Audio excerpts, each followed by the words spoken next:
In the year 2020, Billboard stated that Nasty C was South Africa's best bet for a mainstream crossover to the United States of America. Having just signed to Def Jam Records, Nasty C had hopes of finally making it big in the United States of America, but his partnership with the American record label did him no good, as his career remained stagnated. Nasty C has been working towards a US crossover for the better parts of 9 years, with little to no success. So the question now becomes, how come this really talented rapper with millions and millions of followers still failed to blow up in hip-hop's #1 market, America? Nicknamed the coolest kid in Africa, Ntsika Isizwe David Jr. Ngcobo was born on the 11th of February 1997. He was raised with his 8 siblings in Durban's KwaZulu-Natal province. His mother, who worked as an insurance agent, died when he was just 11 months old. I know that she passed away when I was 11 months old. I don't really have like a memory of her or anything like that. Yeah, I was young as hell. And even though he may not have a memory of her, he still carries her energy with him till this day, as he named his entertainment and touring entities Ivyson after her. While his father, a hospital HR manager, didn't initially support his career, as at first he was very skeptical about Nasty C's career choice, but later he would end up supporting him, even going as far as saying he's proud of him. He wasn't for it, but now he's like really proud of me, supporting me 100%. Nasty C fell in love with rap when he was just 9 years old after hearing With Me by T.I. featuring Lil Wayne.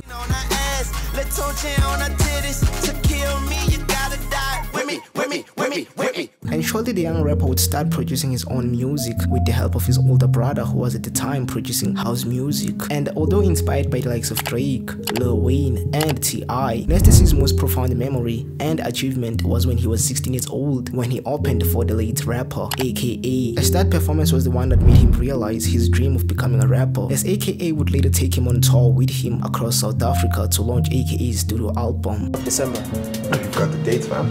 Dog, it was like the biggest moments of, that's like the highlights of my career.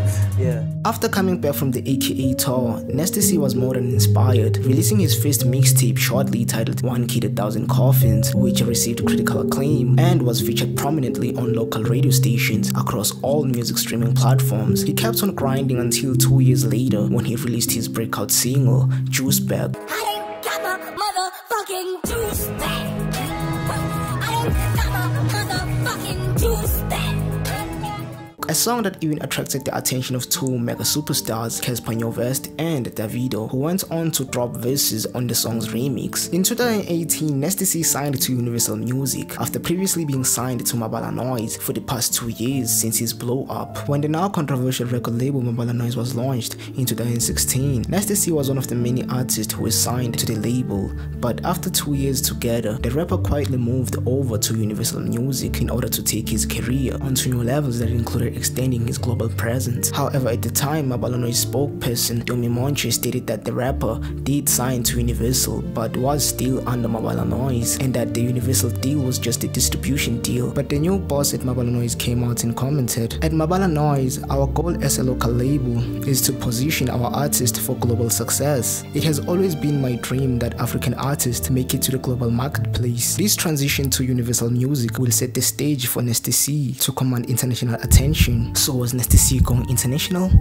Well, let's take a look. But before that, I'm gonna ask you for a favor. Please subscribe, like, comment. Those things really do help, and they really show that my videos are quite important, you know? So please support me, do those things, and let's get back. Nasty C released one album under Mabala Noise, Bad Hair, which was a very successful album, even reaching #1 on the iTunes local charts, and was the most streamed album in South Africa within its first 24 hours. But that was just it. Nasty C wasn't impressed with charting locally, although at the time it was huge for him, but he knew he had more to show, so regardless of Mabala Noise still claiming him, on July 6, 2018, Nasty C released his second studio album, Strings and Bling, which was issued on by the major record label Universal Music Group. Strings and Bling became Nasty C's best-selling album with over 60 million streams at the time of this recording. So yeah, Nasty C didn't just go #1 locally this time.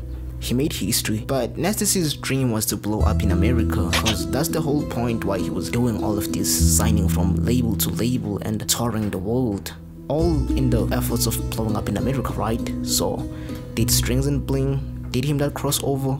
Or did Universal, such a huge label, help him get there? Well, of course not. The album was a success, a huge one at that too, but however, a lot of people started saying that Nasty C sounded too American, and it is believed that the formula for a South African musician for breaking in the US is to sound African, which was the complete opposite of what Nasty C was doing. So maybe this is one of the reasons why he never blew up in America, but we can't really be sure of that because Sway Calloway, who has had his eyes on the country's scene for a few years now, singled out the young MC as one of the most likely to succeed in the US. Nasty C to me is special, Sway said in an interview. He's the one that can really cross all geographical boundaries. He's the one who can actually blow up in the States. And at the time Sway's argument had legs, Nasty C had attracted the attention of A$AP Ferg, Major Lazer, and French Montana. These weren't just any artist, they are huge, bruh. They co-signed him, gave him features, but still, it wasn't enough for him to make it to the United States of America. Right. How long you been with Def Jam now? How long's it been? A year now? 4 years? Some change? 2 years straight? Oh yeah, since 2020, yeah, 2 years. Oh, congrats. Yeah.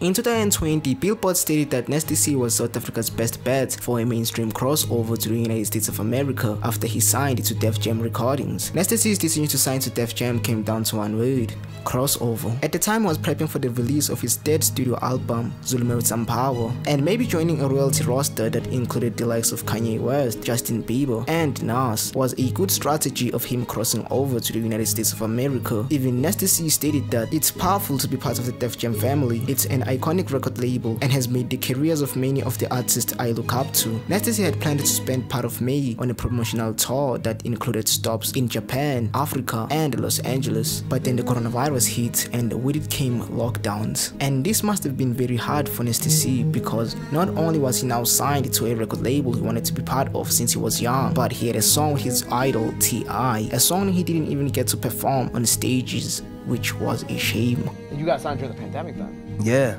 bummer, but shit. He says bummer. Yeah, because we had a lot of things planned, man. Like I was supposed to be out here for a couple months and stuff like that, and it just couldn't happen, so I had to hang tight back at home and stuff. Yeah. Was it one of like the Zoom? It was like a Zoom signing type. Yeah, I hate Zoom, bro. I'm glad I could delete that shit and just not think about it. He might have missed out on a lot during this time, but his team wasn't going to let him just lose momentum, as they managed to secure cameras, lights, and a sound system and other equipment so that they can be able to do visual performances instead. I've lost count of the days, said Nasty C on lockdown. There is nothing I can do about it, so I'm focusing on what I can do, and that is staying in touch with my fans. Maybe the pandemic single-handedly caused Nasty C to not blow up in America. We can speculate and say if Nasty C was able to go on that tour, then he would have easily made it in the United States, but that's just it. Def Jam didn't do anything for him. I mean, yeah, they signed him and gave him a fat check, but when it came to promoting him, I feel like they just didn't do enough for Nasty C. What's up, man? My name is Nasty C, all the way from South Africa. I am in LA right now, trying to link up with as many artists as I can. I'm actually here to finish my album, but I figure, here's the thing, I've always told my label that I wanted to kind of establish myself out here and be a part of the culture out here, and just kind of plant my feet in the scene out here, you know? Because a lot of the music that comes out of here, a lot of the hip hop that comes out of here, when I say here, I don't mean just LA, I mean the States in general. That's the music that really inspired my music.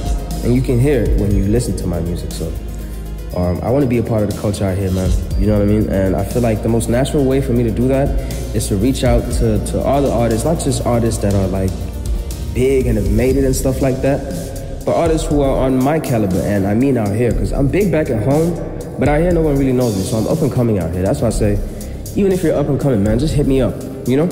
Nasty C ended up going to America to try and establish a name there on his own. This time he was getting ready to release his fourth studio album, I Love It Here, and like all his other projects, he tried pushing it to the Americans, going from interview to interview in the United States. Nasty C was clearly still grinding towards his American dream, but this time the subject matter was different from what we heard on Zulu with Some Power. Perhaps he realized that trying to sound like or be like the rappers he heard while growing up took away the thing that made him different. And so, on some Zulu Man with Some Power, yeah, a lot of people heard you for the first time rapping in Phonetic, yeah, Zulu. Yeah.